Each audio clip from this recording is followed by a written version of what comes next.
Lights up on the Emperor, gonna discuss movies and show off my body. Wait, scratch that, I'm still working out. You gotta see my body, your lives will turn stout. So sit back and relax, let's review a flick that will spark up the night. It's a musical movie called In the Heights. Yeah, I can't really sing that well, but that's why I enjoy musicals. Just like the spectacle of seeing a live stage performance and being pulled into a whole new world of music and entertainment. But of course, with the pandemic, I haven't seen a show in a long time.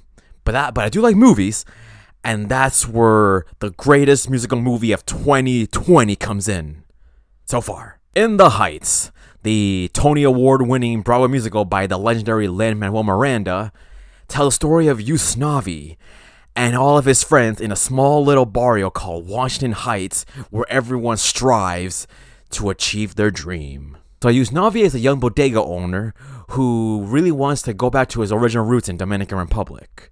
Seeing like, oh, I'm just here temporary, I really want to go back to the main city and fulfill my father's dream of growing up in his home place. But it's not just his story. We also got Vanessa, his love interest, who wants to move out of the barrio and become a fashion designer. There's also Nina, who's technically the one that made it out because she got into college. And then there's Benny, his best friend, who really wants to start his own business. And of course, Sonny, his cousin, the one who wants to change the world one march at a time. So it's a movie about getting out and making a better life for yourself. That's what we all want. We all want to achieve some dream that we've been holding on and, be successful. Now, while it's based off of a musical, there have been some notable changes, mostly like in the story and lyrics.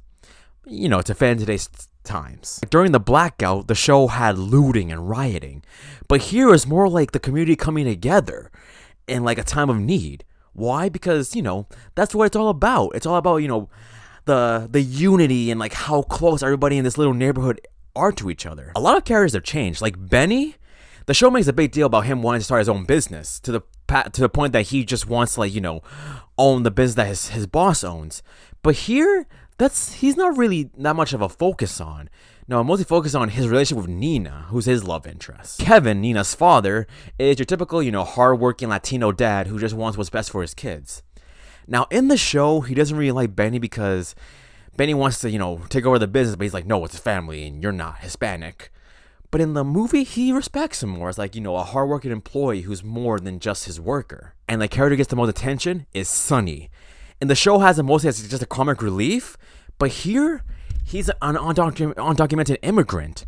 So it's all about like him, thinking like, I may not have citizenship, but I want what's more in my life. I want to make change, but I can't because of what I'm going through right now. So with that, I kind of push forward everyone else's stories. Like Nina, she drops out of college because of discrimination, but seeing that, Sonny and so many other young undocumented immigrants just want a better life, she's gonna try and achieve that for them. And for Usnavi, his dream is cut short after Abuela Claudia, the matriarch of the neighborhood, passes, and then he finds out that she won the lottery ticket that she passed on to him. What does Usnavi do? He used that money to pay for Sonny's DACA papers.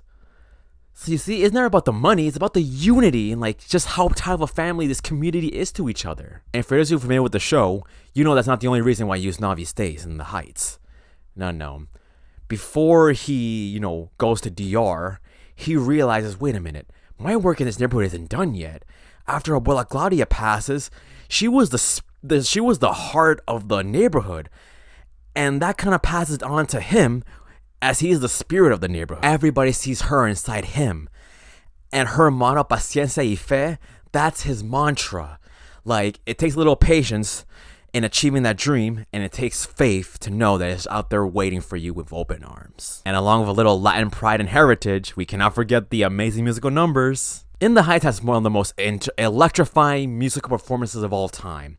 Like, each number is just so ecstatic and amazing and just so much fun. 96,000 turned a trip to the pool into a whole spectacle about having money. Paciencia y fe reminded us of who we are and where we came from and just how hard we worked to achieve something. Carnaval del Barrio made you want to grab your country's flag and just wave it in the air to let the whole world know that you're proud of who you are. And Breathe, the most beautiful song of the entire show, started as a ballad for Nina. The whole community looked up to her to pretty much be the representative. She's the one that made it out, and she's gonna, like, do great things.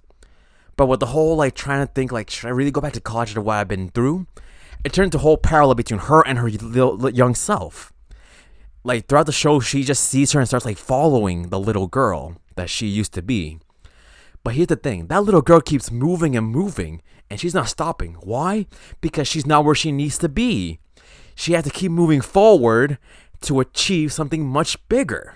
Overall, it's one of the best musical movies of our time. It's electrifying, energetic, it's heartwarming, and honestly, I can't imagine any other musical movie that will make you proud of who you are. Like, I'm Peruvian Colombian, and this made me feel pride in who I am. My final rating is going to be 9.8 piraguas out of 10 lottery tickets. Alright guys, hope you enjoyed this review. Leave a like if you did, subscribe and join the crew.